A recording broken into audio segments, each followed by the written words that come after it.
오늘 이 저녁 시간 함께 읽을 하나님의 말씀 욥기 9장 14절에서 16절까지의 말씀입니다. 욥기 9장 14절에서 16절까지의 말씀 3절밖에 되지 않아서 모두 다 한 목소리로 말씀 읽도록 하겠습니다. 욥기 9장 14절 말씀부터 다 같이 읽도록 하겠습니다. 하물며 내가 감히 대답하겠으며 그 앞에서 무슨 말을 택하랴. 가령 내가 의로울지라도 대답하지 못하겠고 나를 심판하실 그에게 간구할 뿐이며 가령 내가 그를 부름으로 그가 내게 대답하셨을지라도 내 음성을 들으셨다고는 내가 믿지 아니하리라. 아멘. 오늘 이 시간 우리는 절대적인 하나님이라는 제목을 가지고 오늘 우리가 읽은 하나님의 말씀 함께 나누는 시간 갖도록 하겠습니다. 고통 가운데서 우리가 가져야 할 신앙생활의 표본이 무엇인지를 우리에게 알려주는 욥기 그 9장의 말씀을 가지고 함께 나누는 시간 갖고 있습니다. 오늘 본문 말씀을 통해서 우리는 하나님이 어떤 분이신지에 대해서 배울 수 있게 될 것입니다. 그렇다면은 욥은 알고 있었지만 욥의 친구들은 알지 못했던 하나님의 숨겨진 모습이 무엇인지, 그리고 우리가 그 가운데서 배워야 할 것이 무엇인지 오늘 본문 말씀 한 절 한 절 찾아보며 함께 알아보는 시간 갖도록 하겠습니다. 먼저 본문 14절 말씀에서 성경은 이렇게 기록합니다. 하물며 내가 감히 대답하겠으며 그 앞에서 무슨 말을 택하랴 라고 말입니다. 우리는 앞서서 욥의 세 친구 중 2명 엘리바스와 빌닷이 욥을 판단하고 그를 정죄하고 그에게 무조건적인 회개를 요청하고 있다는 것을 발견할 수 있었습니다. 하지만 엘리바스의 충고에 욥이 어떻게 반응했죠? 너의 말이 다 옳은 것은 아니야.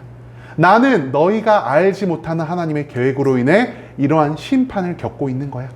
나도 내가 받는 심판의 이유는 모르지만 하나님이 반드시 나의 의로움을 알고 계실 것이고 하나님의 때가 되면 내가 회개하지 않아도 모든 것이 정상적으로 돌아갈 거야 라는 이러한 믿음을 우리가 욥의 반박하는 고백 가운데서 찾아볼 수가 있었다는 것이죠.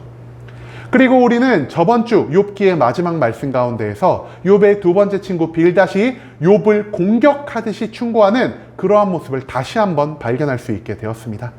그리고 오늘 본문인 욥기 9장 말씀에서 욥은 다시 빌닷의 모든 말을 듣고 그 빌닷이 놓치고 있었던 하나님의 모습이 무엇인지에 대해서 우리에게 그리고 그의 친구들에게 알려주고 있다는 것을 우리가 먼저 짚고 넘어갈 수 있기를 소망합니다.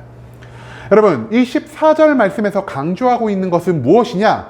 인간은 하나님과 무엇을 논쟁하더라도 절대 승리할 수가 없는 존재요.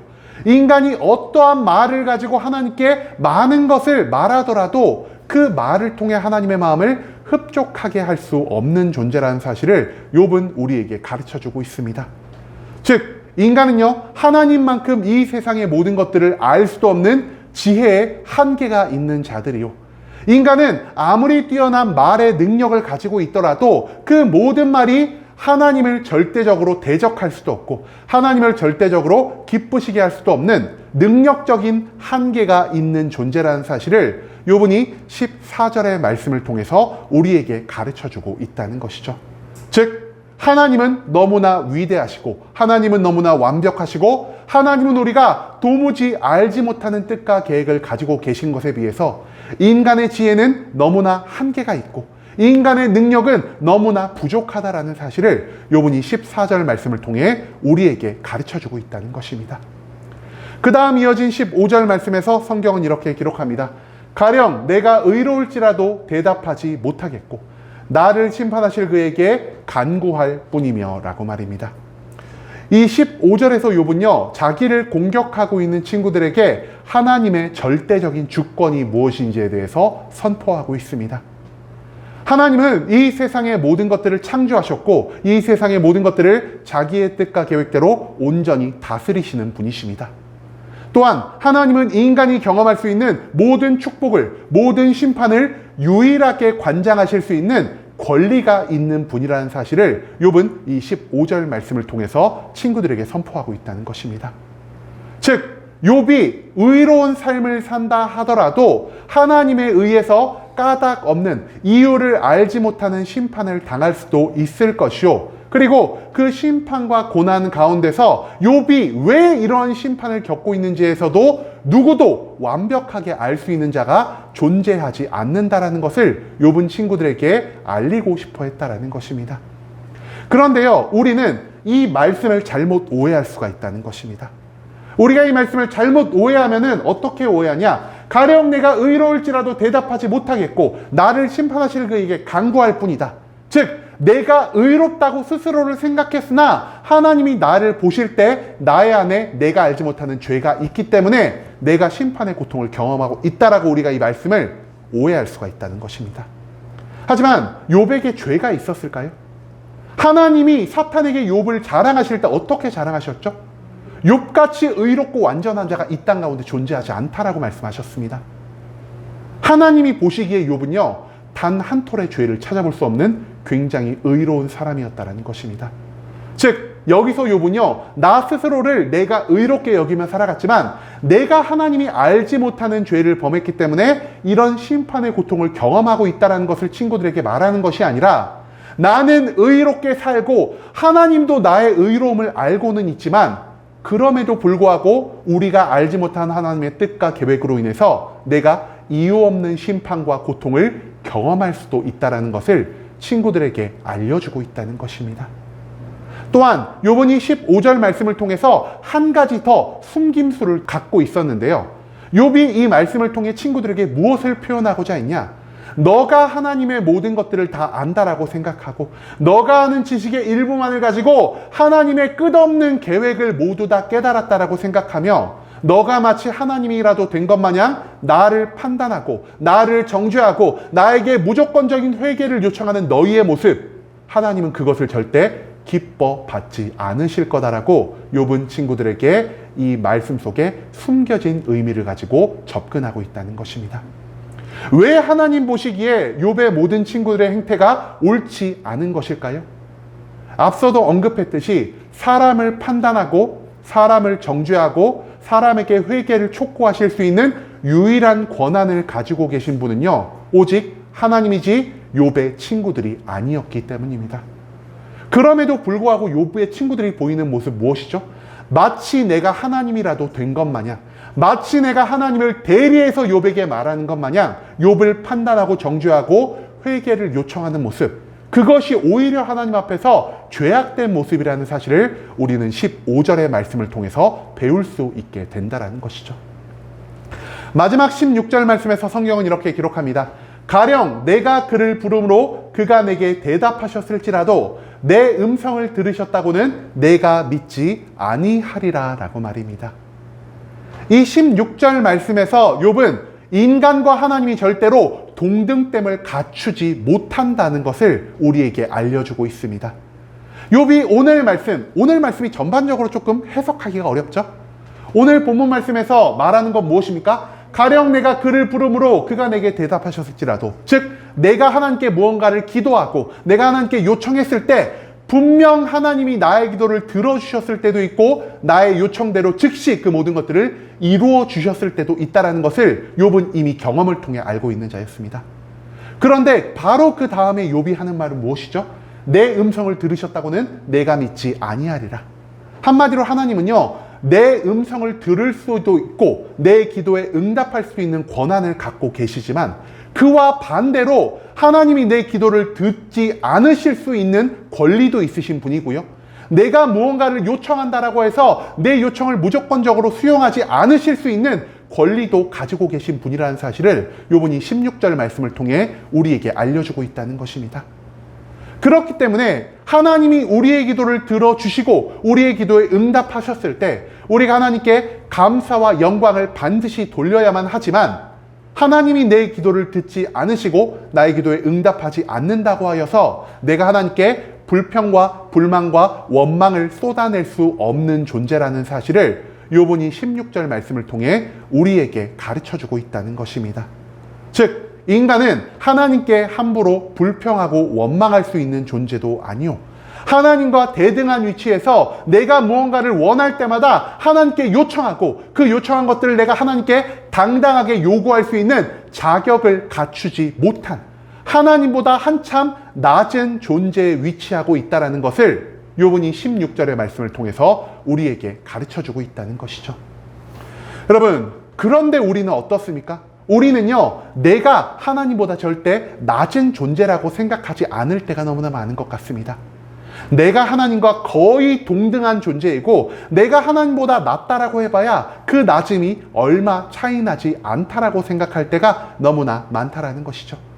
그렇기 때문에 우리는요, 이 세상 가운데서, 그리고 특히 이 하나님을 믿는 교회 가운데서 내가 마치 하나님을 대신해 많은 사람들 앞에서 무언가를 선포하고 판단하고 정죄하고 죄악된 사람이라고 그 사람들을 규정 지을 때가 너무나 많다라는 것입니다. 내가 하나님과 동등한 위치에 있다라고 여기기 때문에 내가 알고 있는 하나님이 하나님의 전체적인 모습이요, 내가 알고 있는 하나님에 대한 지식의 절대적인 확신을 가지고 타인을 판단하고 정죄하고 그들에게 회개를 촉구할 수 있는 능력을 가지고 있다라고 내가 생각하기 때문에 이 교회 가운데서 지금 어떤 일이 벌어지고 있습니까? 하나님을 믿는다라고 하면서도 병에 걸리고 사업에 실패하고 능력이 없고 취직이 못하고 대학에 못 들어간 그런 사람들을 보고 우리가 어떤 생각을 가지고 있죠? 저 사람들 분명 믿음이 부족한 사람들이야. 저 사람들 분명 하나님 앞에 큰 죄를 저질렀을 거야.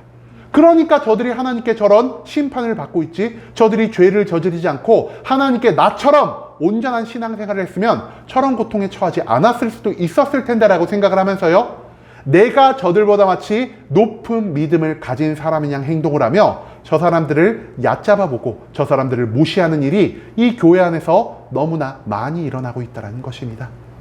또한 반대의 경우도 있죠. 교회 안에서 성공하고 부자가 되고 능력이 있고 좋은 직장에 들어간 사람들을 볼 때마다 우리가 그 사람들을 어떻게 판단하고 있습니까?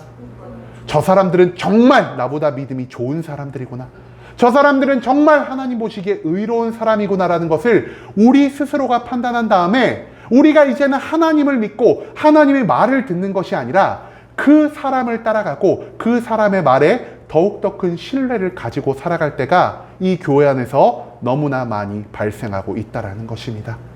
그리고 우리의 이런 어리석고 연약한 모습을 욥은 오늘 본문의 전체적인 말씀을 통해 정면으로 반박하고 있다는 것이죠. 욥이 오늘 말씀을 통해서 우리에게 알려준 것은 무엇이냐? 인간은 하나님의 모든 것들을 절대로 알 수가 없다는 것입니다. 또한 인간은 하나님의 축복과 심판의 모든 권한에 항의하거나 원망할 수 있는 자격이 없는 존재라는 것입니다. 마지막으로 인간은 하나님과 절대 동등됨을 취함으로써 내가 마치 하나님께 무언가를 맡겨놓은 것인 마냥 하나님께 축복을, 문제의 해결을, 나의 영혼의 구원을 당당하게 요청할 수 있는 그러한 위치에 존재하지 않는 자라는 사실을 욥은 오늘 본문의 전체적인 내용을 통해 우리에게 가르쳐주고 있다는 것이죠. 그렇기 때문에 의로운 욥도요, 이유 없이 하나님의 심판 가운데 놓일 수 있다라는 것을 욥은 친구들에게 알려주고 있고요. 그와 반대로 친구들의 말 가운데 틀린 것을 단 하나도 찾아볼 수는 없지만 친구들이 알고 있는 그 단편적인 지식만으로 하나님을 판단하고 그들이 마치 하나님을 대신하여 욥을 정죄하고 회개를 촉구하는 모습 또한 하나님 보시기에 죄악된 것으로 규정될 수 있다는 것을 욥은 오늘 본문의 전체적인 내용을 통해서 친구들에게 선포하고 있다는 것입니다.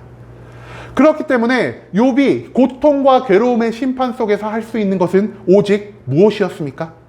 모든 고통과 절망의 상황 가운데서 탄식함으로 하나님께 기도를 계속해서 이어갈 수밖에 없었고요.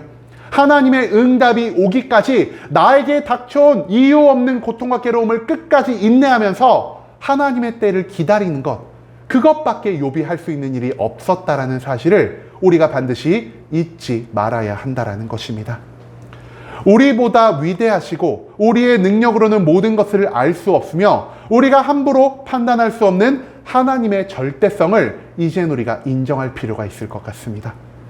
하나님이 나에게 허락하신 모든 상황, 내가 이제는 거기에 불평과 원망을 갖지 않고 그 모든 것들을 온전히 받아들일 수 있는 욥의 모습을 우리가 배워가야 한다는 것이죠. 그뿐 아닙니다. 내가 하나님의 모든 심판 가운데서 할 수 있는 유일한 일은 내가 하나님께 구원과 평안과 축복을 맡겨놓은 것처럼 하나님, 내가 기도했는데 왜 내 기도를 듣지 않으세요? 하나님, 왜 나를 버리셨습니까? 라고 하나님을 원망하는 것이 아니라 단지 잠잠함으로 하나님께 기도를 멈추지 않으므로 그분의 자비를 구하며 살아가는 것만이 나에게 주어진 역할이라는 사실을 우리가 오늘 말씀 가운데서 절대 잊지 말아야 한다는 것입니다. 이제는 세상 속에서 하나님의 절대성을 인정하고 그분이 하는 모든 일을 온전히 받아들이며 살아갈 수 있기를 소망합니다. 내가 알 수 없는 놀라운 계획을 가지고 계신 하나님을 기억하며 모든 상황 속에서 하나님의 자비를 구하고 하나님이 하나님의 때와 하나님의 장소, 하나님의 방법대로 우리에게 구원과 축복을 예비하셨다는 것을 인정함으로 그 모든 것들을 기다리며 살아갈 수 있는 순복음 함께하는 교회 모든 성도님들이 될 수 있길 간절한 마음으로 소망하겠습니다.